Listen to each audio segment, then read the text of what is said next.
Welcome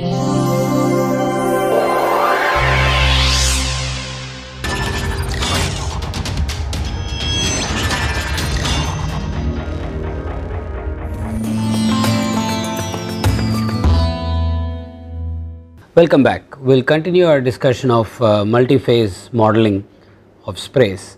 Towards the end of last class, we had sort of arrived at a taxonomy of multi-phase models to see a possible way by which you could, based on the physics of your given problem, choose an appropriate model, whether you should be using a Lagrangian model or whether you should be using an Eulerian multiphase or a mixture model or the exact model that we discussed as our choice number 1. Okay. So, we will start from there and look at the mathematics of some of these models and see what underlies the mathematics. Okay. So, we said based on the particle relaxation time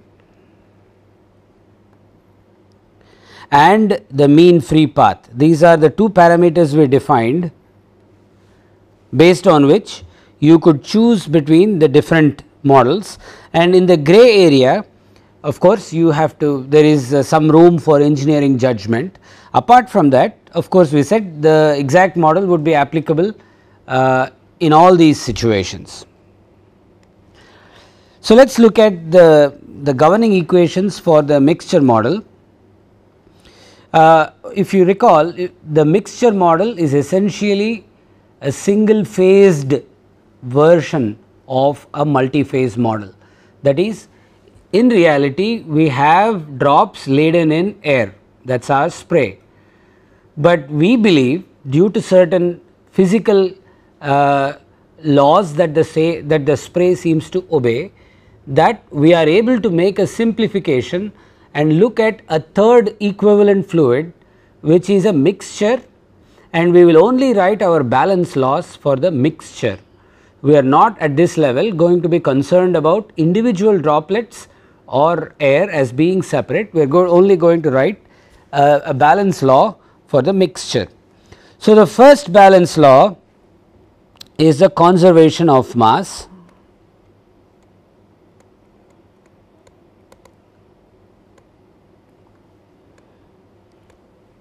That you will see here. But before I go to the conservation of mass, we need to be clear about our definition of alpha.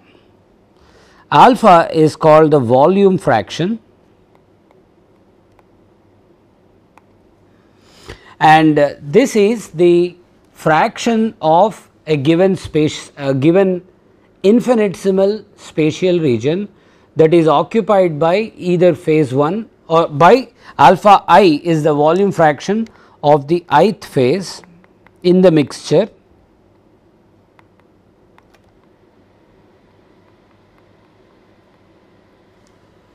where a certain volume of a given infinitesimal volume is occupied by the ith phase, and that fraction is given as alpha I. So, remember, this is a field property, that is, it is a function of x, y, z and time in general, which means that at every point I am looking at a tiny infinitesimal volume surrounding that point, and I envision alpha I as being the fraction of that infinitesimal volume that is occupied by the ith phase. So, we already we sort of touched upon this, that the idea of our infinitesimal volume now is not our old calculus mathematical infinitesimal volume, but it is a volume small enough in comparison to the rate of variation of alpha I, but big enough in comparison to individual drop sizes. So, we cannot be talking about an infinitesimal volume that is on the order of the drop size. We are looking at an infinitesimal volume that is bigger than the drop size. So, I can talk of a smudged out volume fraction. So, the first constraint that we have from that is this fact that the sum of all volume fractions has to equal 1. So, this is essentially what you might call occupancy of space. I cannot have empty space. In a continuum formulation, there is no such thing as emptiness. So, I have essentially all the space occupied by either air or my drop phase. We are not talking drops, we are talking drop phase. That is our, so if I was to only talk of a two phase problem, in the two phase case m would be equal to 2 and then I can define alpha 1 and alpha 2 and alpha 1 plus alpha 2 has to equal 1. Now, based on the local alpha I can define a mixture density.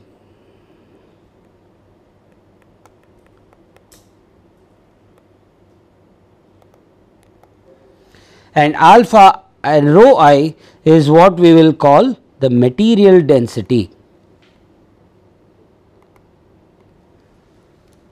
So, that is the actual physical density of the liquid I am spraying and actual physical density of air, the material. Those are my rho i's. Rho m is the local mixture density, that is the density of the constituent, the mixture phase that is made up of these two materials. So, now I have my mixture density and so we will come back and define our conservation of mass, which looks very similar to our single phase conservation of mass equation that we usually have accompanying our Navier-Stokes equations, that the partial derivative of alpha I rho m with respect to time plus the gradient of alpha I rho m V m is equal to 0. V m is the mixture velocity field.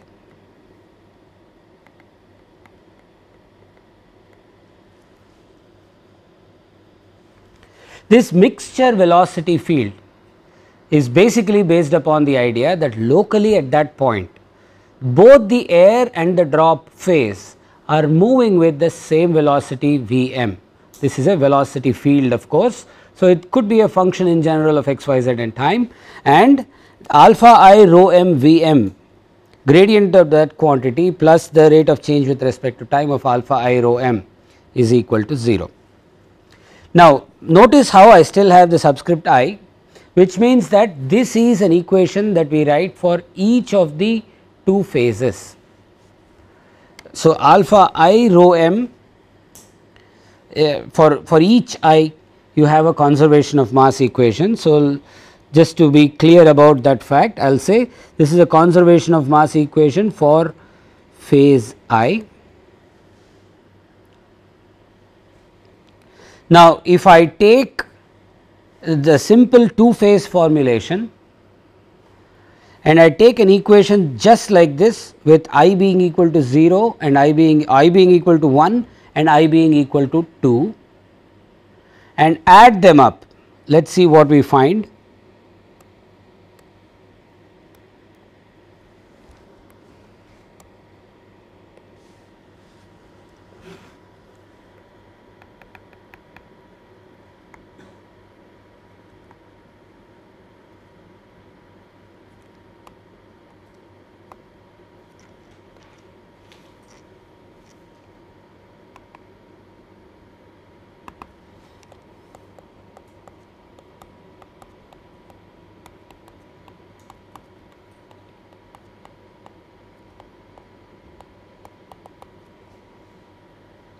If I take summation over all I,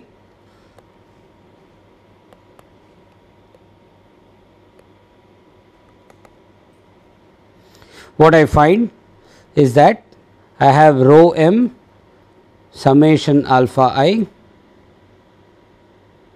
plus gradient of rho m V m summation alpha I is equal to 0. We already know summation alpha I is equal to 1. So, I can write this as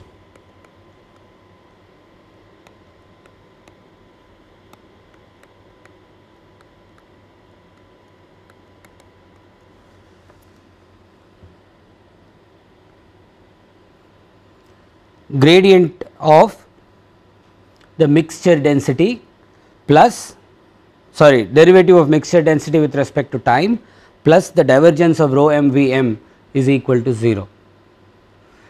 In fact, this is exactly the mass conservation equation for a compressible fluid, which means all we are saying in the mixture model is that this effective fluid is a compressible fluid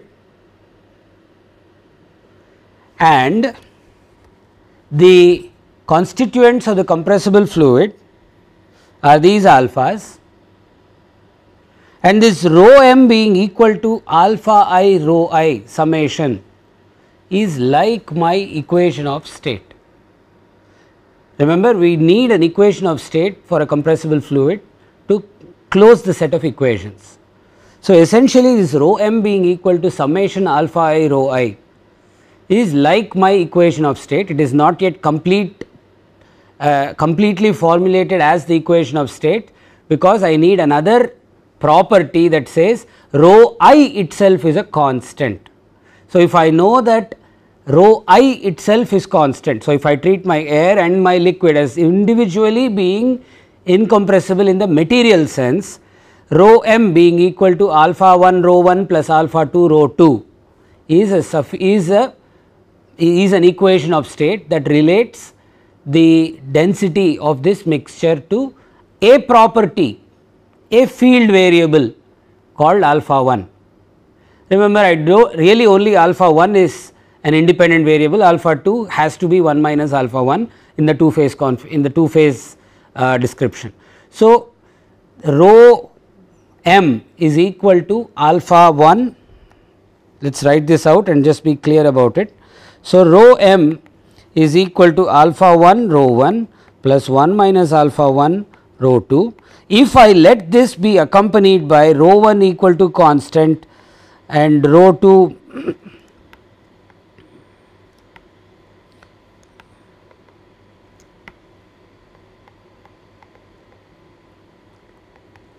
so if I say rho 1 and rho 2 are individually constants, this is saying both the individual phases are themselves incompressible, then rho m equals alpha 1 rho 1 plus 1 minus alpha 1 rho 2 is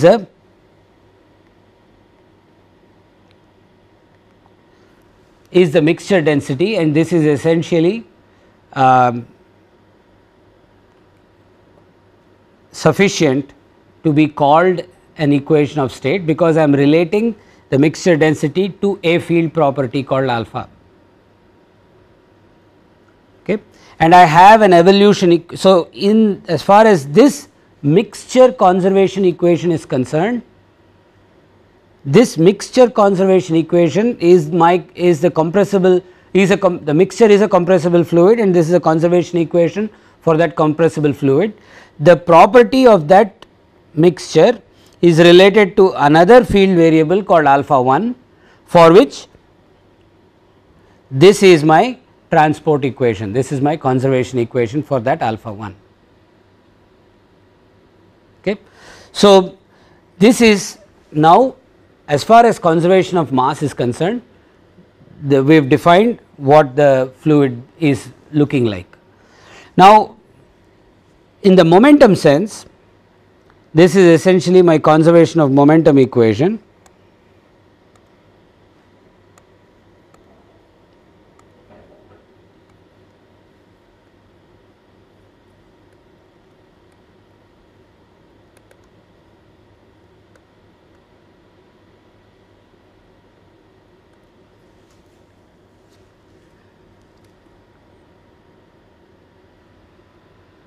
Okay, the partial derivative with so this is again familiar.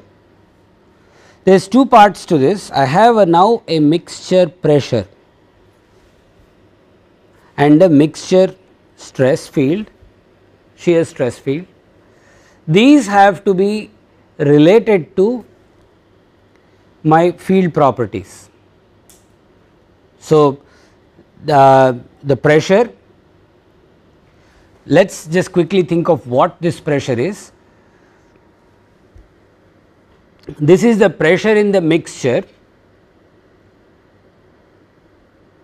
that is arising out of the stress field in the air phase plus some superposed stress field in the drop phase. That is, if I now separate the two phases, the stress field in the air phase is easy to understand. That is what we have traditionally understood as the hydrostatic static pressure field in a single phase. The stress field in the drop phase is what we talked about earlier. This is a result of the collisional processes that occur between the individual drops. So, it is like it is a stress that arises, it could be a normal stress that arises out of drops being in some sense crowded in one place or drops being agitated locally in some point. So, I have to have a model to relate this drop phase stress field to some other drop phase properties, such as for example alpha, gradient of the velocity field. I could even define sort of a temperature which is a measure of this agitation level in the drop phase. So, I could locally have a very high, even though the mean velocity may be 0, if I have a locally very high movement within the drops, this is like a granular temperature or a dispersed phase temperature that you could define, that is very often defined in granular phases, granular flows as a matter of fact. So, I could define all these field variables and relate and come up with the relationship between the mixture pressure and these other properties. Mind you, the hydrostatic pressure. So, if I was to do the exact model, the actual hydrostatic pressure in the air is only one component of this mixture pressure. Okay. And then there is also a stress field that has to be related to some argument list, and these are called constitutive relationships.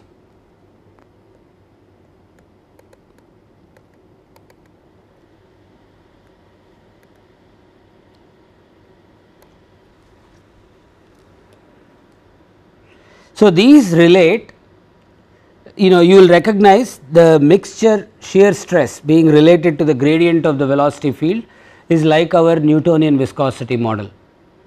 Okay. So, if I make that viscosity be a function of the local volume fraction of alpha 1, let us say in the simple two phase formulation, that is an extension of our Newtonian viscosity model to a mixture level.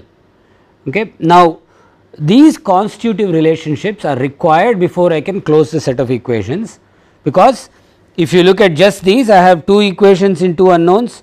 I have my unknowns are alpha 1, alpha 2, Vm, Pm and tau m, and I only have three equations in the form, in the conservation form.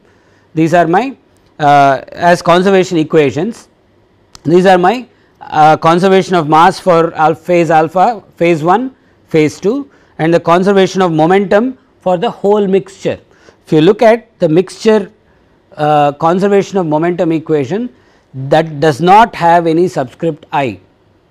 So, we are only writing one momentum equation, one balance of momentum for the whole mixture.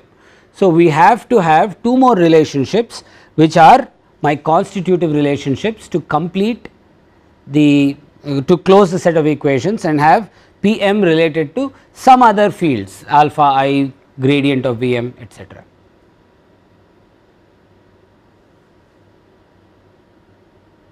Okay. So, this part is an area of active research even today. If I want to use mixture model, if you look at the literature, there is lots of papers that use mixture models to study sprays or bubbly flows. There is lots of different multi-phase flows that use mixture model, but you will see the level of simplicity that goes into these constitutive relationships, and if you begin to question physically the physical reasons for such simplistic arguments, you will find yourself in an area where you will find yourself in uncharted territory, because the reason such simple forms are employed is because that is the best we can do as far as trying to employ our intuition from single phase flows. We are basically in the process of extending our intuition from single phase flows to multi-phase flows. Okay. Now, how do I get these constitutive relationships? Really one way usually is experiments, but in this case experimentally to get these kinds of relationships experimentally is very difficult. So, the other way is to go to the exact model and do like fully resolved droplet level simulations and extract the local pressure field as a function of some other arguments, and that is a tractable approach and is quite widely being used today to extract realistic constitutive relationships that relate the stress field to some other field variables. Okay. This is the simplest of multi-phase models. So, if I take the constitutive relationships and say my Pm is independent of the simplest of constitutive relationships, could be that Pm is independent of all alpha and gradients. So, it is just like my hydrostatic pressure field in the air phase, okay. Or I could relate tau m to the simplest forms would be relating Pm to only alphas and relating tau m's to only gradient of Vm, just like a Newtonian fluid would behave.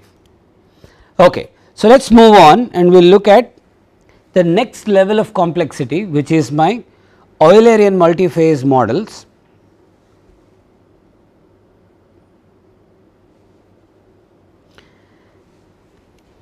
The Eulerian multi-phase model again starts by writing a conservation of mass equation for each of the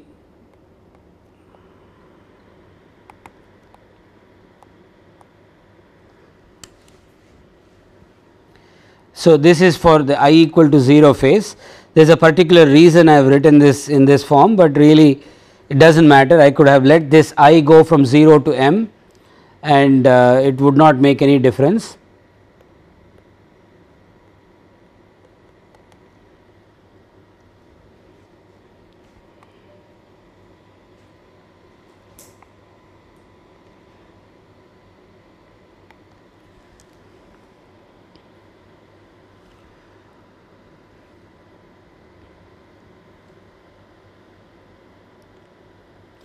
Okay. So, now I have this conservation of mass for each of the phases constituting the mixture, but the difference now is that we are going to write a separate conservation of momentum equation for each of the phases.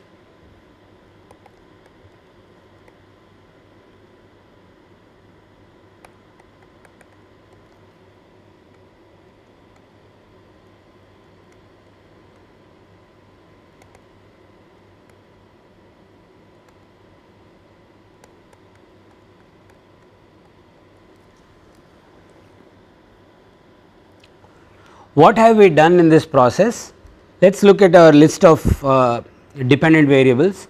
We have alpha, if I simply take m equal to 1 here, m equal to 1 would mean a two phase flow, because I equal to 0 is one phase and I equal to 1 is another phase. So, I write an equation like the top two here for my I equal to 0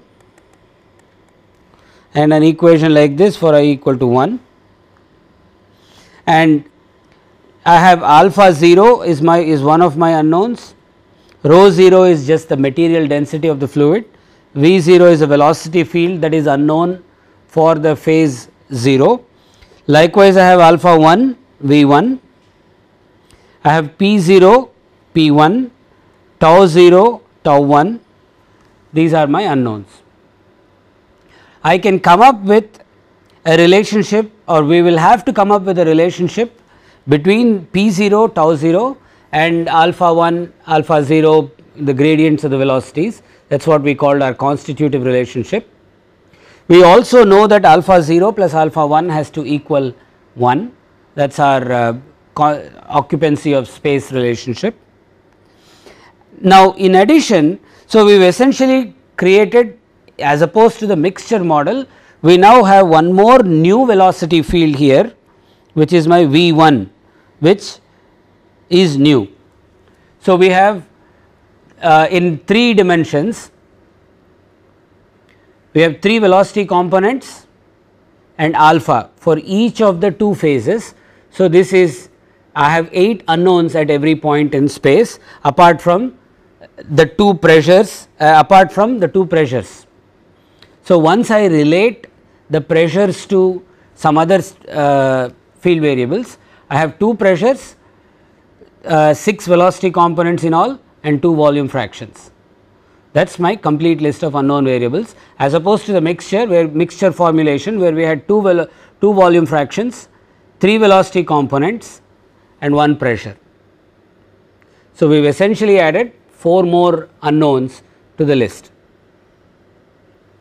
The problem is not just the addition of 4 more unknowns, it is the numerical complexity and the solution complexity that comes with it that poses some convergence challenges for this kind of a model formulation. The simplest assumption made. So, now look at the pressures for a moment. We are able to postulate an individual pressure field in each of the 2 phases in this kind of a formulation, but they are not really completely independent of each other. And so, the list of unknowns becomes smaller through algebraic relationships that exist between these kinds of other variables, like for example, alpha 0 plus alpha 1 has to equal 1.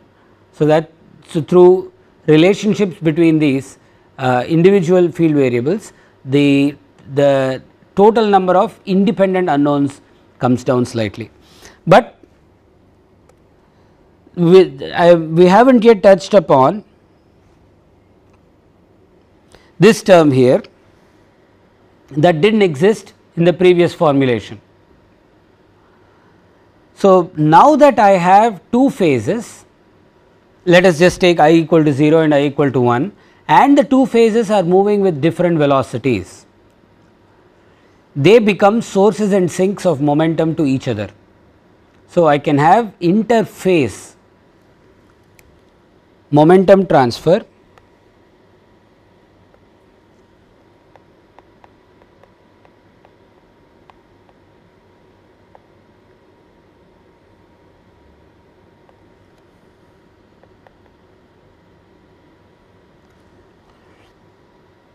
that now becomes important. Notice the form of this term K0i is like a drag coefficient, and that coefficient multiplied by the differential velocity, the relative velocity between the 2 phases, is a simple constitutive model for a force, a drag force that exists between the 2. So, drag is the simplest of these interface momentum transfer terms. Now, again if I assume I equal to 1, there is a K01 which is dependent on the relative velocity between the 2 phases, that takes on a positive sign in one equation and a negative sign in the other. Okay, this is basically saying the force acting on one phase is equal and opposite to the force acting on the other.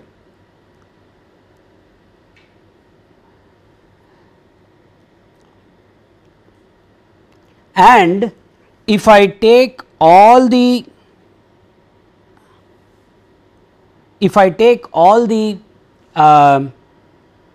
equations, all the balance laws for each of the different phases and add them up, that gives me the, even in this formulation I can derive a mixture level balance law, but that would have the individual velocity components remnant in it. So, I could still define sort of a velocity of the center of mass of the mixture. I know now that the 0th phase I equal to 0 is moving with one velocity v 0, I equal to 1 is moving with a different velocity v 1, but based on the relative volume fractions and mixture densities, we can define what is called a barocentric velocity of the mixture. Okay, and we can write a formulation for the barocentric velocity of the mixture, and in that formulation these interface drag terms vanish.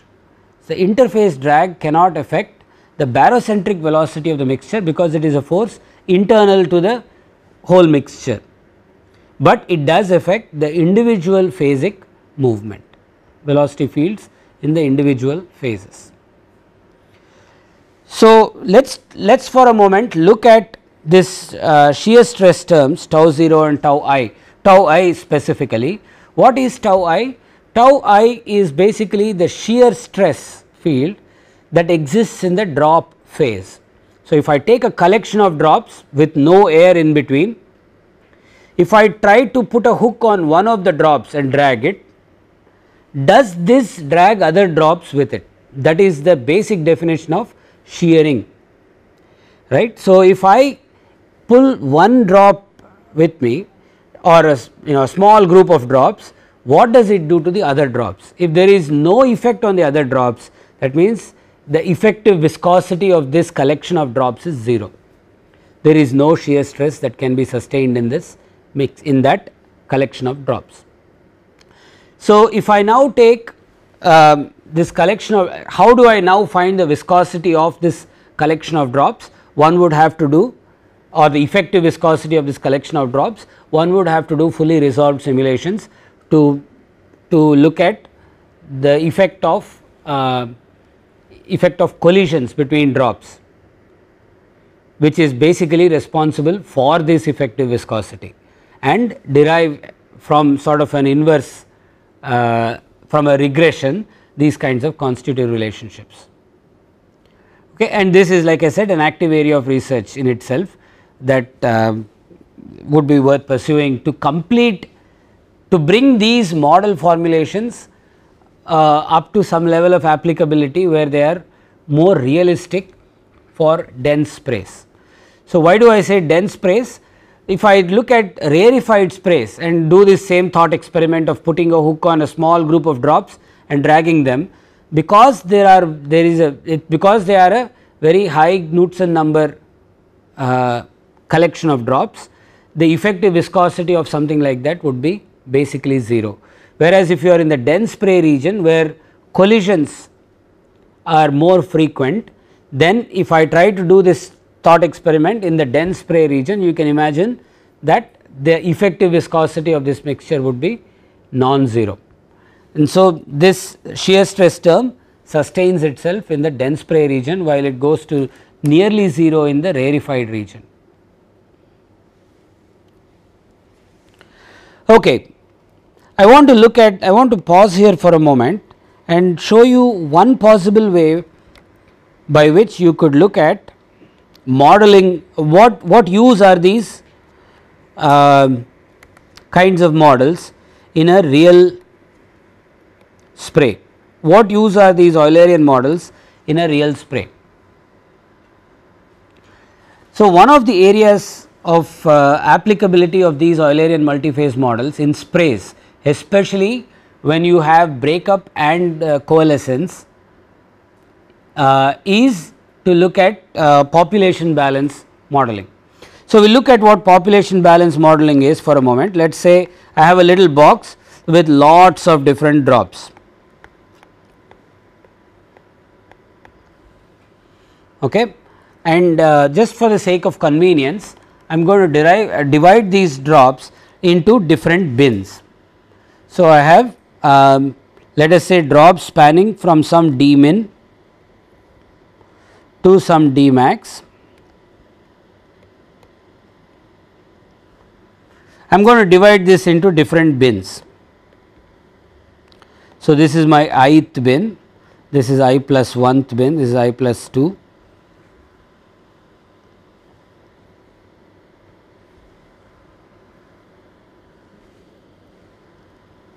So, if I want to look at how to model breakup, let us say.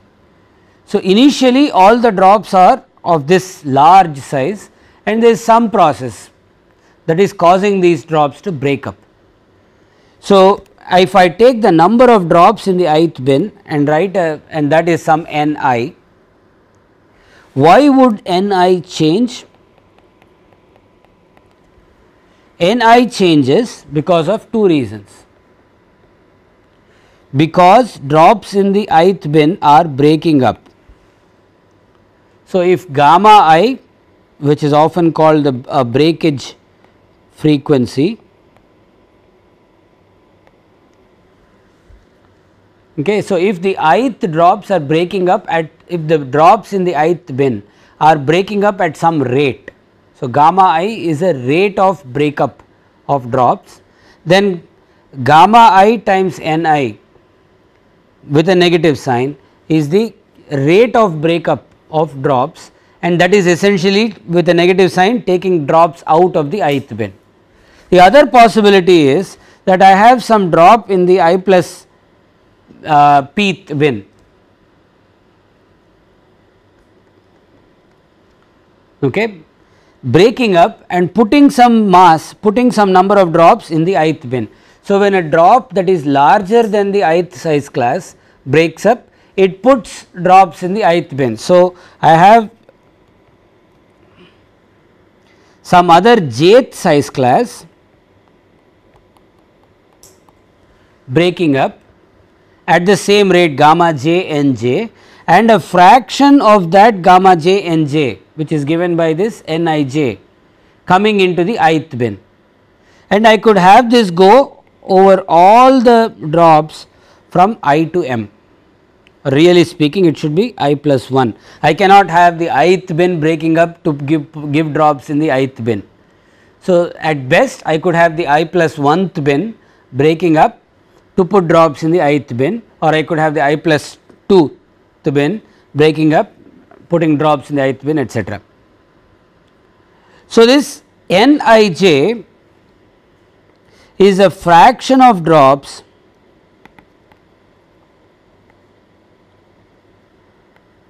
that end up in the ith bin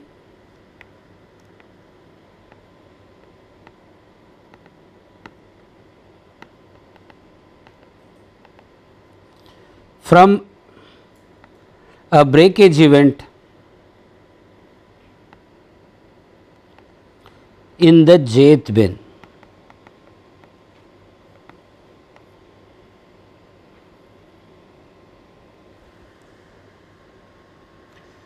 So, this n I j is a fraction of drops that end up in the ith bin originating from a breakage event in the jth bin.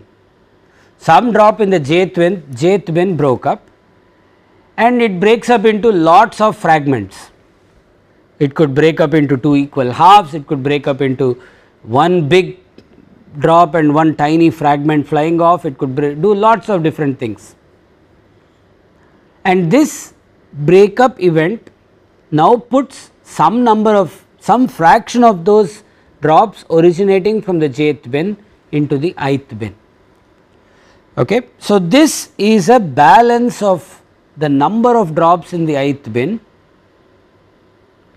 which due to breakup. So, when I have some breakup process causing these drops to break up, some physical process, we do not know, that physical process has to obey something like this. Okay. Now, this is called a phenomenological model. Notice how I have not yet brought in any physics of what is causing this breakup. The physics is essentially hidden in these constitutive coefficients gamma I and n I j.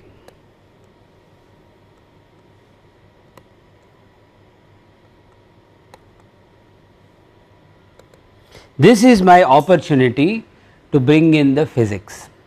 Say for example, I might believe through a physical process that a larger drop is likely to break up more frequently than a smaller drop.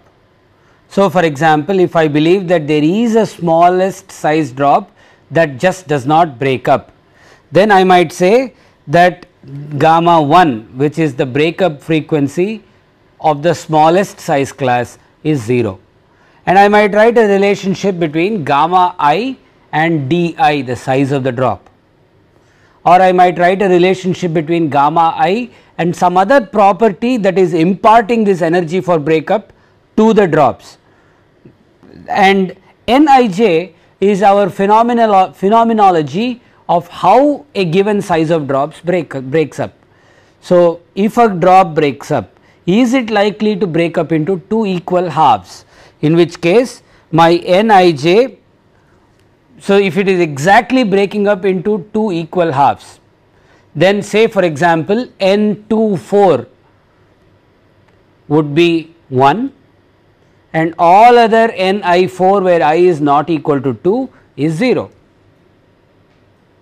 So, if for the case of j equal to 4, so I am just looking at drops originating from breakup happening in the 4th bin, and if let us say for a moment that all the diameters are spaced equally in an arithmetic progression, then a drop breaking up in the 4th bin only puts drops in the 2nd bin, because it is breaking up into two equal halves, and it cannot put drops in the 3rd bin or the 1st bin. A drop breaking up in the 100th bin puts drops only in the 50th bin and in no other bins. So, this is a phenomenology that is based on some physical understanding of that particular breakup process. So, the population balance model that we wrote, this part is only a framework.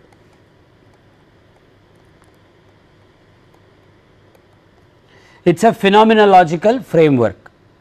The physics comes in the form of these gamma i's and Nij's, and over the course of the last let us say decade or so, the various models have been developed for both gamma I and Nij to accurately capture the physics of a given physical problem. Say for example, we have a multi-phase reactor bubble column, where you have bubbles of some size coming in at the bottom of the column and they may break up and leave, and we want to look at the phenomenology of the breakup of these bubbles, because that is important to creation of surface area. The creation of surface area is important to mass transfer.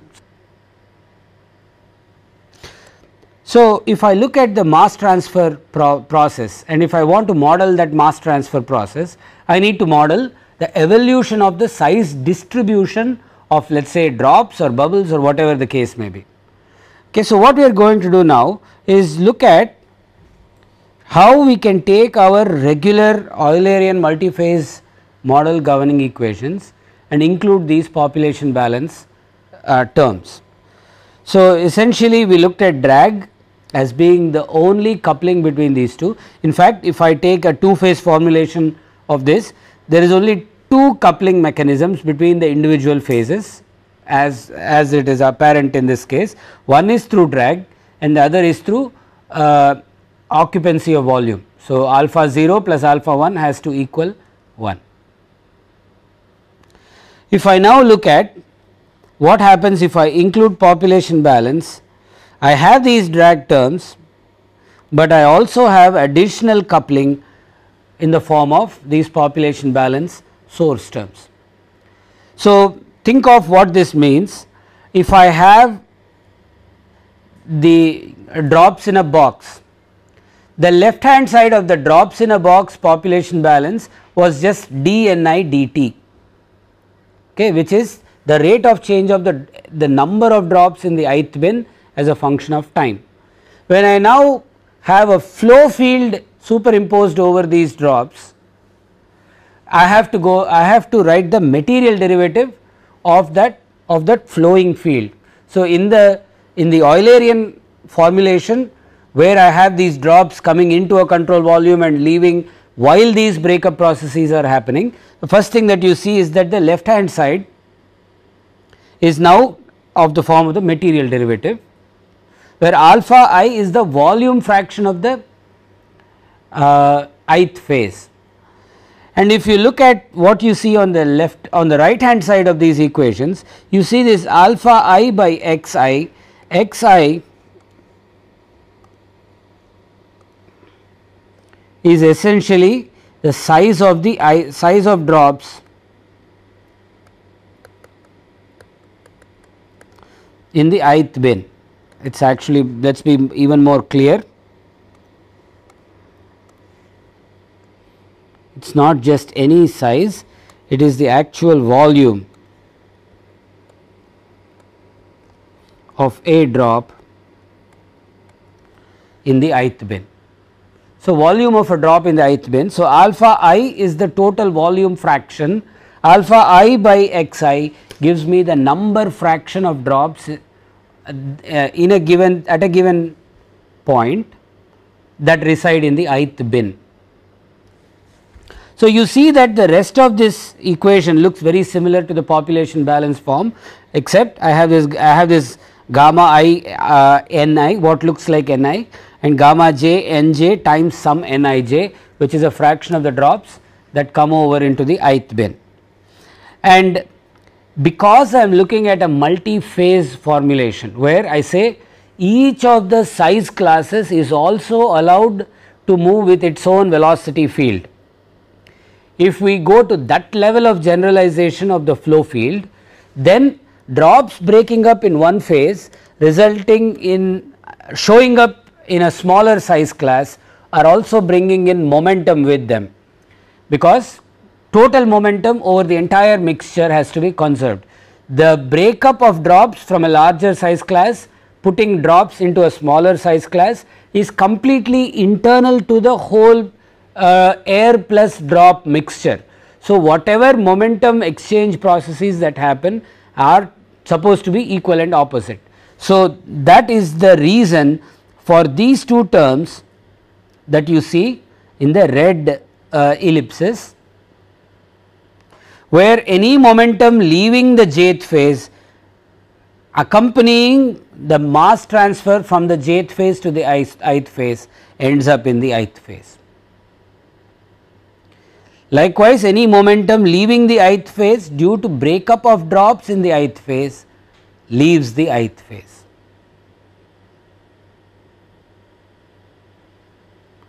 Okay. Again, these are only phenomenological. So, this is some breakup process, this is some process, it is like a balance law that tells me mass coming into the ith phase and mass leaving the ith phase, mass and number of drops are sort of related. So, how do I let this mass come in and go is where the physics of the problem comes in. So, for example, in a general flow situation like this, the actual breakup of drops is due to a relative velocity between the air and the drop phase. So, we could relate the gammas to some kind of a relative velocity in the drop phase, and when you do that, essentially this is a model of secondary atomization that follows your primary atomization process. So, you have some primary atomization that produces a distribution of drops, and from there on you could look at studying the secondary processes using a phenomenological model like this. This is where you can take multi-phase models and apply it to atomizing sprays. Without this atomizing part, this red is essentially the atomization part of the multi-phase formulation. Without the atomization part, these are my governing equations. These are my governing equations, where if I have the balance laws and the appropriate constitutive relationships, and I know the size of the particulate phase, because this drag coefficient is going to require some information of the size of my dispersed phase drops.